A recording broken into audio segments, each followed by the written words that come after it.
This is Daily Blast Live. We're talking about what you're talking about. Real, honest, entertaining, live. DBL starts right now. Welcome to DBL. It is Monday, May 18th. I'm Tori in the studio with Al. Always. Always. My right? girl. My girl. And Jeff. Jeff is working from home. What's up, Jeff? What's going on, guys? Happy Monday. Happy Monday. Man. What's going on, bro? His shirt's so cool. I feel like I'm going below the ocean as I go down it. That's right. Okay, great conversation. We're going to switch to something actually pretty controversial here, which is interesting. We got to get your take. Former Bachelorette Hannah Brown, she's everywhere, is knee-deep in some very hot water after using a racial slur on Instagram Live over the weekend. She posted this video singing a song by rapper DaBaby. The lyrics included the N-word, and she said it. Her fans quickly called her out. And then Hannah posted this. It's an apology on Instagram saying, "There is no excuse and I will not justify what I said." She went on to say, "I am terribly sorry and I know that whether in public or private, this language is unacceptable. I promise to do better." Then why did she do it in the first place? But another former Bachelorette isn't having it. Rachel Lindsay says Hannah's written apology did not go far enough. Let's take a look. I am personally hurt and offended. It's easy to make a statement. It's easy to hide behind words. Let me just say, when you're bold enough to say the word on your platform, then you need to be bold enough to use your face and your on camera and apologize in the same way that you said the word. So the lack of being on camera is a good point. Al, what do you think? Hannah Brown doesn't care about that word she used. She doesn't care about the community in which it came from. She was using that song as just something to play with. She would have never said it in public. She looked like she'd had a few when she said it. That's just my speculation. But for this apology that woman is asking for, unfortunately, it's not coming. She has no vested interest in learning about why that word shouldn't be said, but she clearly knew she shouldn't have said it because she denied it on camera, even though she knows she literally just said it live on television. So I'm not really buying, and I want to hear Jeff's take on this. I'm not really buying that she didn't know what she had just said and the gravity of that word. I completely agree. And Jeff, you're a reality star in that sense. Tell us, what would you have gone on camera and apologized in person, sort of? Yes, absolutely. I've said plenty of things, throughout my career that, I want to take back, or I've grown from, or I learned from, or I just wasn't educated enough. I think this is a perfect example of that. I can't believe that someone in 2020 doesn't know that when they're not, sorry, I got a little bit back there. I can't believe that they don't know not to say this word in 2020. And especially being under the spotlight, you really watch what you say.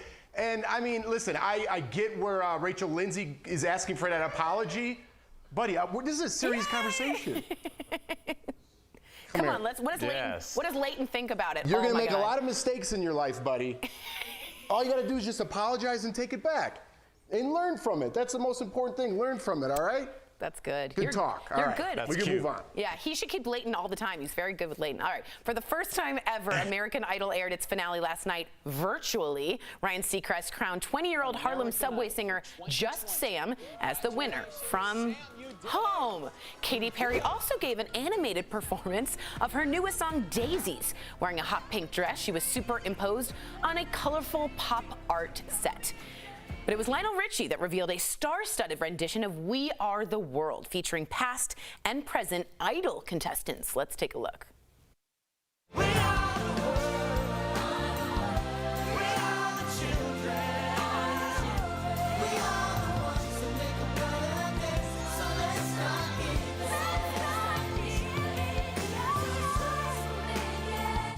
up. Okay. I don't think that looked great, I'll be super honest, but did you, Jeff? Tori, I'm glad I didn't listen. I was trying to tune you out a little bit because I love American Idol. We're watching it. We're just behind. So this is recorded. Got it. I didn't get that far yet, but it sounded all right to me. Was it that bad? No, it wasn't. It wasn't the sound. It was the showing their faces on the mountains and the Grand Canyons and the oceans and the Niagara Falls that seemed, I don't know, to me, American Idol has gotten to a point of a bit too sweet, and maybe that's just my personal opinion. Many people obviously love the show. Al, do you think this looks good? I think it looks like what their demo wants it to look like. It's very light. It's very uplifting. It's shown against rocks. It shows our country and us being strong.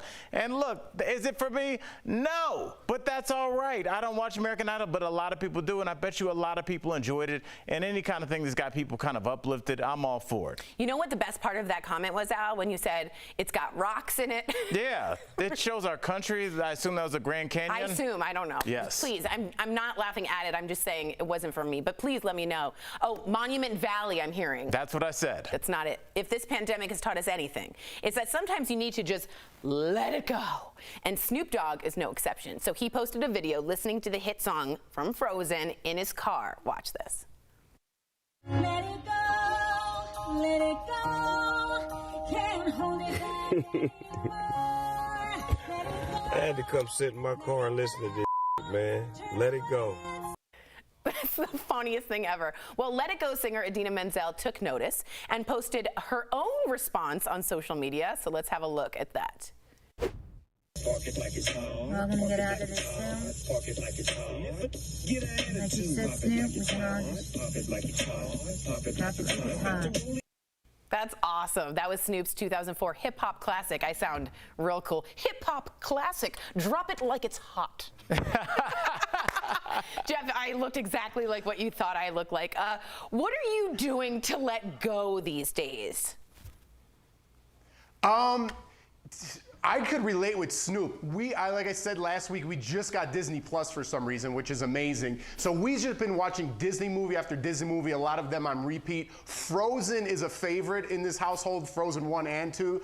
And I'm lucky that Moana's back. So I'm getting to remember all the words from Moana. So that kind of lets me go a little bit. They're happy. You know, it always ends happy. It's a good movie. So I'm kind of letting go in the same way Snoop. Wow, you took that literally, let it go with Frozen. Al, how are you letting it go? Well, Tori, I'm not letting it go. I'm dropping it like it's hot. It like it's and hot. That's the stress. Look, we all have our different stresses, and I'm not going to be tone deaf. I know a lot of people are out of work. I'm not going to say, go relax, do yoga. Look, we're all dealing with this, but we have to remember we will come out of this because, quite frankly, we have to. And when we do, I think the one thing that we will all take from this is I'm not going to take for granted the hanging out with you guys, the hanging out with my kids, being able to go places, barbecues, cookouts, picnics, all those things. You're like, oh, I might flake on this one. I'm not going to do that anymore. I'm going to take advantage of it. I know exactly what you mean. If you really do need to let go, though, and reach out for help, don't feel bad. This has happened to a lot of us, and it's a lot of anxiety, so it's okay to feel that, all right? Feel that emotion. I'm with you.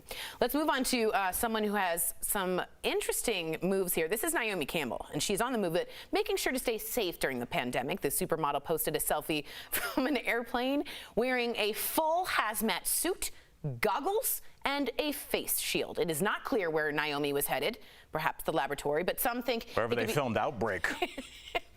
Some think it could be somewhere to celebrate her 50th birthday, which is this week. Man, this isn't the first time we've seen Naomi taking coronavirus precautions seriously. She posted this video in March showing her in a hazmat suit to fly from LA to New York.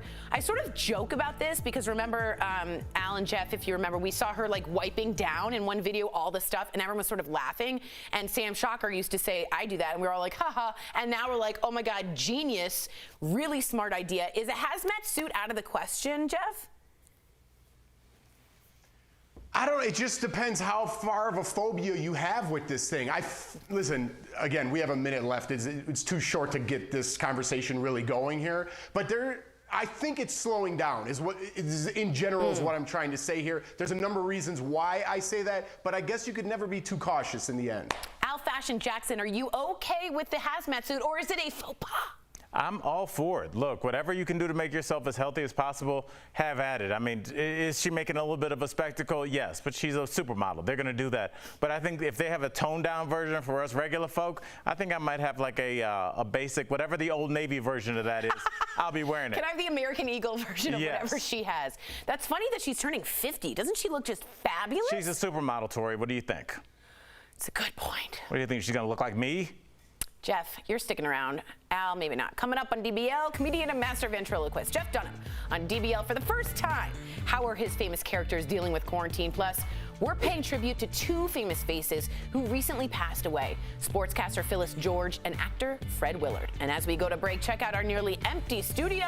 We got to thank our coworkers who are producing this from home. We love you. We miss you terribly. We'll be right back. Closed captioning.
Sportscaster Phyllis George. She died over the weekend at the age of 70. Now, she was a former Miss America who later became a well-known sportscaster for the NFL Today, amongst other amazing projects.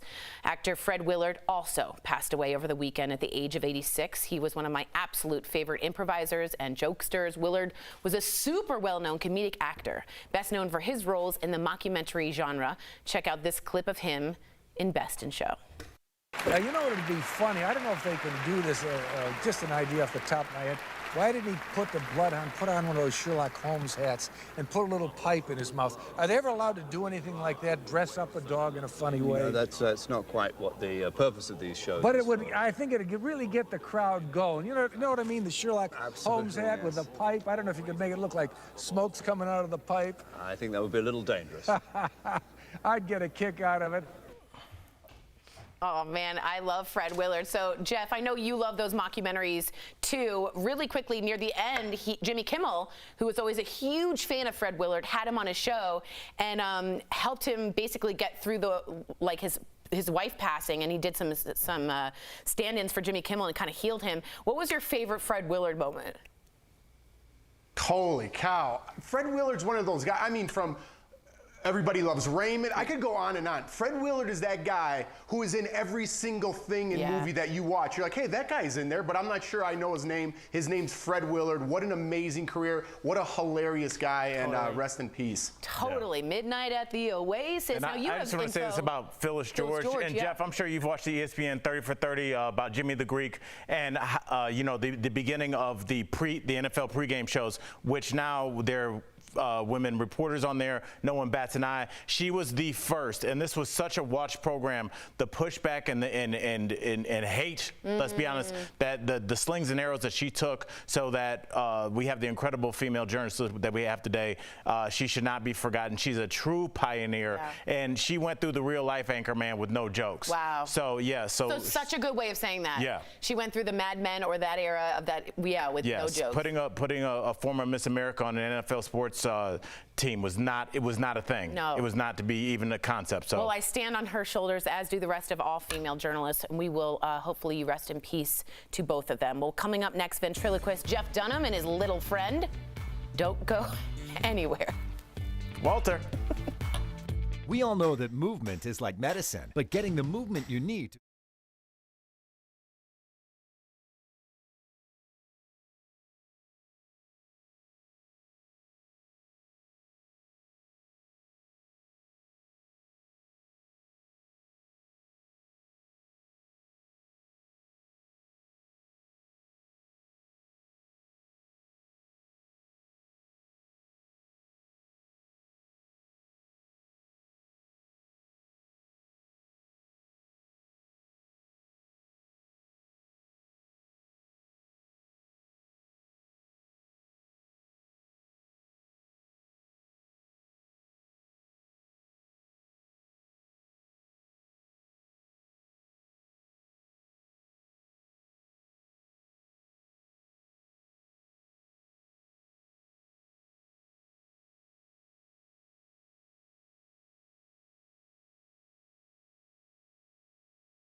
Welcome back to DBL. Jeff Dunham is one of the world's premier ventriloquists and a comedian who's been selling out the planet's biggest arena for decades. I got a chance to speak with Jeff and some of his friends in today's Chatting with the Stars.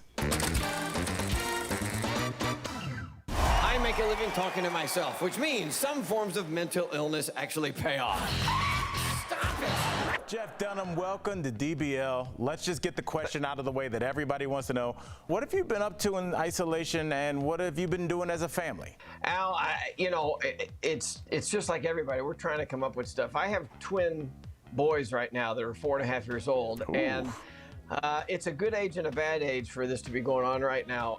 They're missing school, but they're kind of not missing school because we're homeschooling, and we're not very good at it.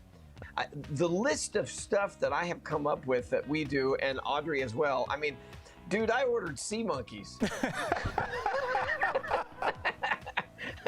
And they're still alive. Yeah. But I've been in my shop. I've been building dummies.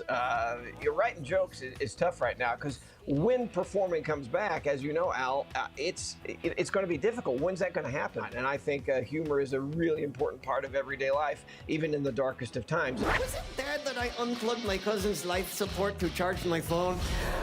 Let's all shout out our comics and understand we're doing God's work. With that said, I heard that Audrey holds court in your kitchen, Jeff, which is crazy because you're the entertainer. But she's got a little help from one of your characters, too. What's Peanuts Bake Shop?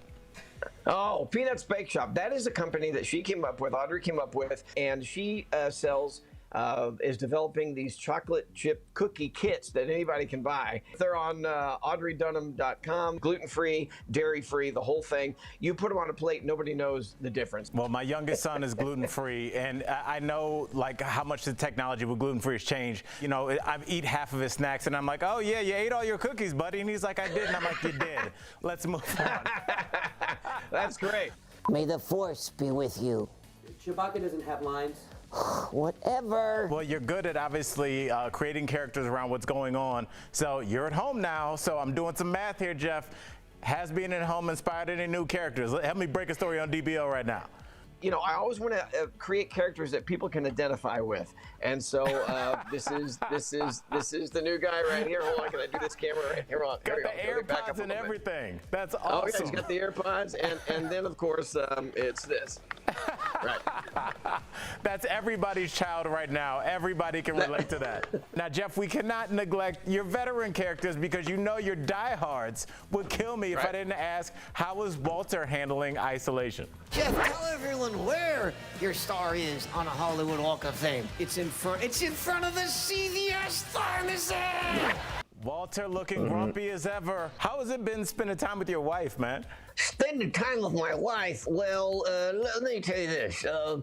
We've been married for almost all our adult lives. A long time. Been through a lot, you know. We know each other very well, so with this pandemic and being isolated alone together, I guess you could say it's been pretty much an unimaginable, godforsaken hell. I'm not kidding, Al. I mean, what could be worse, being marooned on a desert island with only her? No, because you're stuck on a desert island, you can't leave. Here I can wander outside and get sick. At least on a deserted island, you can swim for it and drown. That'd be better. Walter, it's crazy out there now. You know, you're a man that kind of walks to the beat of his own drum. So with that said, are you wearing a mask, Walter? Look at me, Al. Does it look like we're social distancing? Yeah, bank robbers are taking their kids for walks. That's what it looks like. It's the stupidest thing I've ever seen, Al. So no social distancing from Walter. I can say that on camera. Well, look at us right now. I mean, this is kind of nuts. We're not 6 feet apart, mainly because Jeff's arm is not long enough. All right, well, Walter, once again, you steal the show. We'd love to have you back on the show. You can bring Jeff along with you if you want, but you know, Walter, you're the real big get in this interview.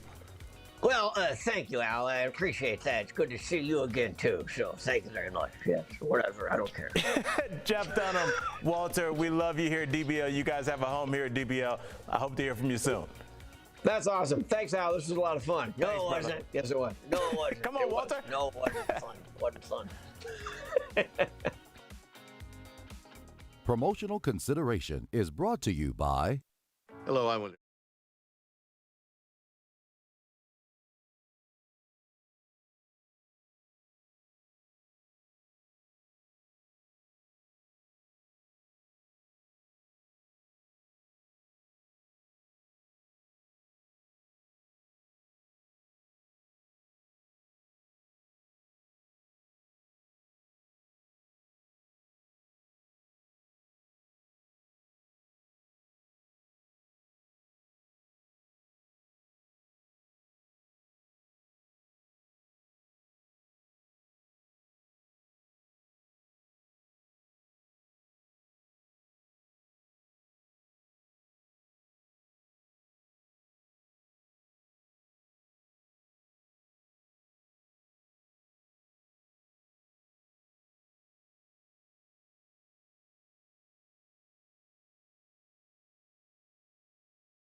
Welcome back to DBL. We keep it very real here, and anxiety, depression, and grief are really on the rise thanks to COVID-19. So we're chatting about it in today's DBL Health Blast, sponsored by eHealth.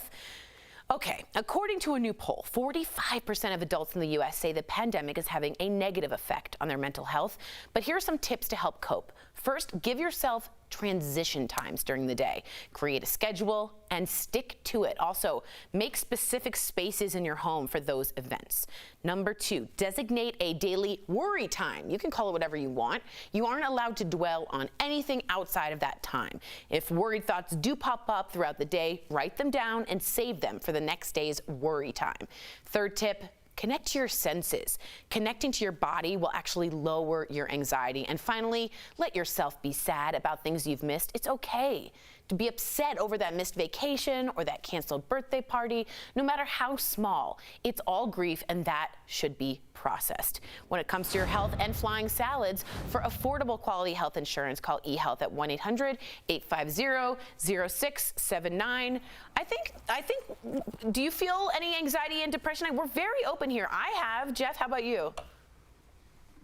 Yeah, Tori, and I think everyone has to some degree. I don't think it's as taboo as it used to be. Right. Like, oh my God, I'm feeling depressed. Does that mean I'm a weak person? No, you just have to manage it. And I wish we had more time with this. But I mean, start with your body. Work out, going for a walk's going to make you feel good naturally. Yeah.